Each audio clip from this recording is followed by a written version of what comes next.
Star crime ન્યૂઝમાં આપનું સ્વાગત છે। ઉના શહેરમાં જય મહાકાલ ગ્રુપ દ્વારા Nataraj cup opening ceremony open night tennis cricket tournament 2024નો પ્રારંભ। ઉનામાં જય મહાકાલ ગ્રુપ દ્વારા Nataraj cup opening ceremony open night tennis cricket tournament 2024નું ભવ્ય આયોજન કરવામાં આવ્યું છે। આ નાઇટ ટેનિસ ક્રિકેટ ટુર્નામેન્ટનો પ્રારંભ ધારાસભ્ય કાળુભાઈ રાઠોડ અને વિજયભાઈ જોશીએ દીપ પ્રગટાવી નાઇટ ટેનિસ ક્રિકેટનો પ્રારંભ કરાવ્યો હતો।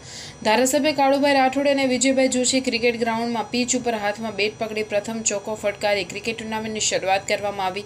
ઉના શહેરમાં દિલવાડા રોડ પર આવેલ શાહ એચડી હાઈસ્કૂલના વિશાળ ગ્રાઉન્ડમાં નાઇટ ટેનિસ ક્રિકેટ ટુર્નામેન્ટના આયોજક doctor Prince Vijaykumar Joshi, chairman Nataraj hospital, Vijay public school તેમજ જય મહાકાલ ગ્રુપના પ્રમુખ દીપકભાઈ બામભણિયા દ્વારા કરવામાં આવ્યું।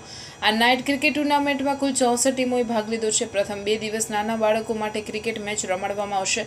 આ cricket live LED display screen પર પ્રસારણ પણ થઈ રહ્યું છે। આ વિશાળ ગ્રાઉન્ડમાં ઉના પંથકના ક્રિકેટ પ્રેમીઓ બહોળી સંખ્યામાં ક્રિકેટ નિહાળવા ઉમટ્યા હતા।